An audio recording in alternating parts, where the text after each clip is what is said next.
the family outing to go see the grave on private property. Not to mention, I think it's really interesting that, Diana's brother, the Earl, had said no cameras. And by that, he meant no camera crews, but he clearly didn't mean a camera phone. 11 photographs, one island with no bridge to it, and total silence from the only man alive who could have said yes. Charles Spencer took that bridge out himself in 1997 to keep the world off his sister's grave, and he has never been shy about it since. Not with Netflix, not with anyone who came near that water. Then, on the 23rd of July, pictures taken on the wrong side of it turned up on Meghan's Instagram. Made their way to lay flowers at the grave of Princess Diana. And of course, within hours, predictably, confirmation from their propagandists at People magazine, who tried to paint this as some type of beautiful moment, but within it confirmed that it was indeed Althorp. 6 days later, Spencer has said nothing, and 8 words would end this by lunchtime. They were my guests, and I was glad. He will not say them. The water was the point. Start with the money, because the money makes the geography strange. In the week before any of this happened, the veteran Fleet Street Royal reporter Charles Ray was asked on camera what a photograph of Meghan with Archie and Lilibet back on British soil would fetch. He did not pause. 6 figures. Then he reached for the benchmark he covered himself. The Duchess of York photographed in the south of France in 1992, a set that reportedly sold for around £1 million. Hold that figure. Now the island. Diana, Princess of Wales, was buried in September 1997 on an island in the round oval lake at Althorp, the Spencer family seat. There had been a bridge to it. Her brother had it taken away. In his own public writing about the estate, he described the water as a buffer against what he called the interventions of the insane and the ghoulish, and noted that the thick mud around the island served as a second line of defense. That is not decorative language. The day of the funeral, what was far worse than knowing I was going to have to deliver this speech was walking behind her coffin with her sons. I mean, that was just terrible. That is a security brief written in the voice of a grieving brother. He has gone further since. Spencer has said publicly that there were multiple attempts over the years to reach his sister's body, 4 by his own account, and that he saw off every one of them. He refused Netflix when the producers of The Crown, asked to film at Althorp, said so openly, and left no doubt that he thought the request itself was a poor one. So, the question that mattered from the 23rd of July onwards was never whether the picture was tasteful. Taste is a matter of opinion, and everybody has one. The mechanical question was harder, and almost nobody wanted to touch it. Somebody had to be given the keys, the code, the nod, the boat, whatever it takes to reach a place a brother deliberately made unreachable. You too have no respect for Princess Diana's resting place, and also all of us who have to put up with your constant briefings about privacy. And then you post the most intimate photos that we have never seen. And in the days that followed, as the argument grew loud enough to lead bulletins, the one man who could have settled it posted a black and white photograph of 2 children on a swing from 1966 and a pony called Teddy Tar from 1972. 6 days. Nothing. And a growing suspicion that the silence itself is the story. If you want that silence taken apart properly rather than shouted at, subscribe now, because what follows is the part almost nobody has been willing to say out loud about Althorp. What nobody got paid for here is the paradox that Charles Ray's 6 figures creates. For the entire trip, the British press got nothing. No airport shots, no long lens over a hedge, not one frame of the car that carried them to see the king. The reporting around the Highgrove meeting described ground rules set out plainly in advance. No photographs, no publicity, no interviews. And for once, the operation held. Even the tabloids conceded it had been done properly, which complicates a story that has been running for 6 years, that this is a family who cannot cross Britain without being hunted. They flew in, crossed the country, sat down with the king, stayed 2 nights on a private estate, and left again. Nobody found them. Privacy was available the whole time. Then the account opened and handed the lot over for nothing. In fairness, there is an obvious answer to that framing, and it deserves saying plainly. A photograph you choose, crop and caption, is not the same object as one taken through a hedge by a stranger. Control is the entire difference, and plenty of parents would tell you the two things are not remotely comparable. But the arithmetic still sits there awkwardly. Nobody gives away a six-figure asset out of generosity. You do it when the picture buys you something the money could not, which means the value was never the fee. The value was the message, and the message is dated. 11 pictures and 1 day. Put 2 dates side by side. Wednesday, the 22nd of July. The Prince and Princess of Wales released a portrait of Prince George for his 13th birthday, taken on the Aji's stairs at Kensington Palace. Ordinary, lovely, and covered everywhere. Thursday, the 23rd of July. 11 photographs went up from Montecito. 1 day. That is the whole of the gap. A great deal of the commentary insisted the timing was built around a product launch, that there was jam or honey or wine tangled up in it somewhere. That does not hold. The lavender honey had gone on sale roughly 3 weeks earlier and had already been and gone. The calendar does not point at a shop, it points at a birthday. And that's the thing about Meghan. She keeps trying to put out this happy family, but at the same time, she's fetishizing her children. And also the other problem is when these children grow up, when they are able to speak, the only questions they will ever be asked about is their childhood. They will be stuck in their childhood forever. The counter case is real and worth stating properly. Families post holiday pictures in July because it is July. A carousel assembled from a fortnight abroad needs no conspiracy to explain it. And the Wales birthday portrait is an annual fixture that would have collided with almost anything published that week. The royal commentator Kinsey Schofield has been making a related argument for the better part of a year, that Archie and Lilibet are being drawn steadily into the center of the Sussex brand, referenced in the philanthropic work, present in the storytelling, always photographed from behind. That last detail is the one people keep reading as pure protection. In marketing terms, a face withheld is not the same thing as a face hidden. Partial reveals, side profiles, the back of a head, that is a curiosity gap, and it is one of the oldest tools in the trade.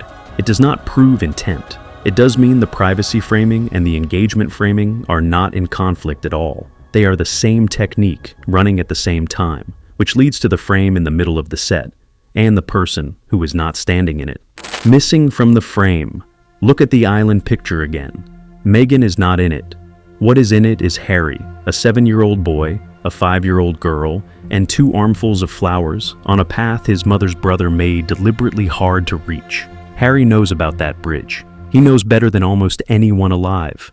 In his own memoir, he wrote about it directly, that the bridge had been removed to give his mother privacy and to keep intruders away. He understood the arrangement well enough to explain it in print, in a book published in dozens of languages. There is a harder date than that one.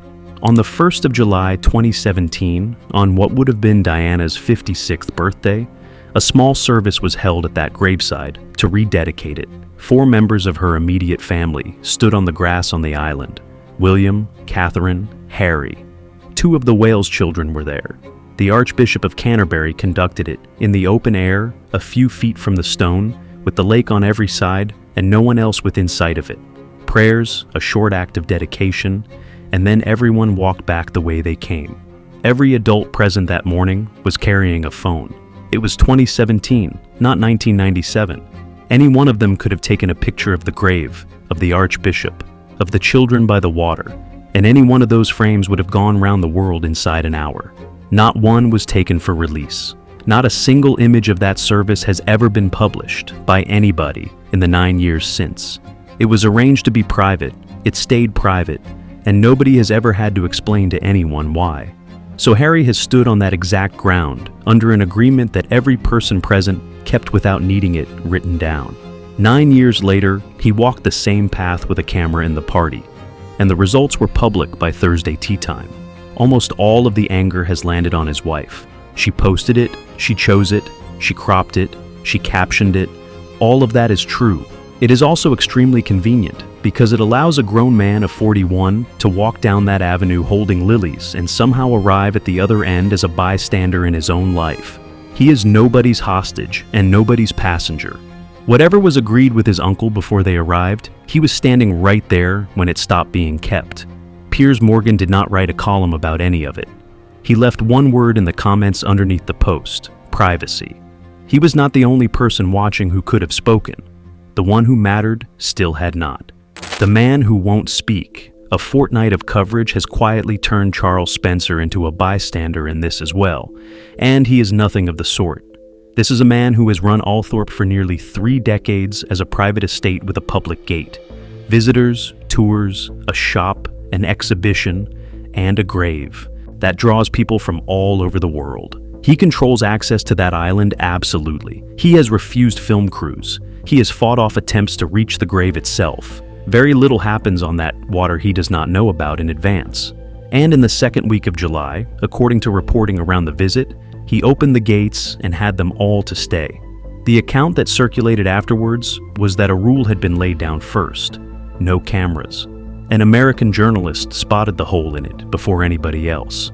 No cameras means no crew, no van, no lighting rig, no sound recordist. It is a rule written to keep out a production. Nobody anywhere has claimed a word was said about a mobile phone in somebody's back pocket. A phone went over that water. We know it did. We are all looking at what it produced.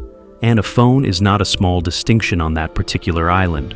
The whole architecture of the place, the missing bridge, the mud, the boat, the staff who control who steps into it, was built in an era when taking a picture required equipment somebody could see coming. A camera in a pocket defeats all of it.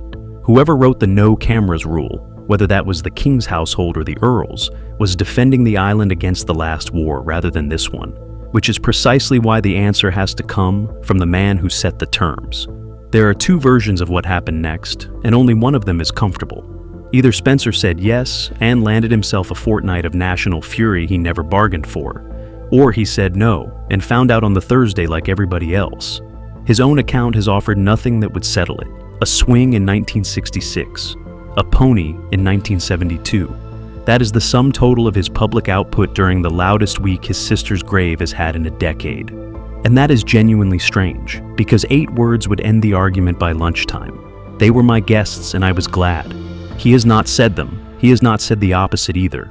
What he has done instead is leave a vacuum where a rule used to be, and the rule turns out to be far shakier than anyone assumed. The rule that never existed. Before anyone reaches for the sacred ground argument, one fact needs putting on the table, because it dismantles the general version of it entirely.